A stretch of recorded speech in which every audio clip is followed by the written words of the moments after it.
ख़बर शामिल कयूं पिया ठटो खां। तालके साकरे जे नंढनि तोड़े वॾनि मागनि मकाननि में हलंदड़ चौपाए माल में फैलियल लैम्पी स्किन वायरस ते कंट्रोल न थी सघियो। माल मरण जो सिलसिलो जारी, भाग्या सख़्तु परेशान, जंहिं करे मालवंद भाग्यनि जो गुज़र वटां खसिजी रहियो आहे।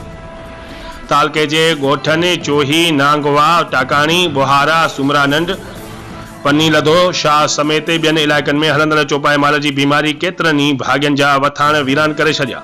भाग्यनि अब्दुल मजीद शेख, गोल मोहम्मद गोराई, जाम जत, जुमन खासकेली, हाजी मूसा गबोल ऐं ॿियनि मालवंद भाग्यनि साहिबनि सां ॻाल्हाईंदे चयो त घणे वक़्त खां माल में लंपी स्किन वायरस बीमारी हली रही आहे, जंहिं करे असांजा सभई ढोर मरी चुका आहिनि। इंतज़ामिया उघूरो निंड जे वरचलियल आहे, कन ते जूअं बि नथी सुरे।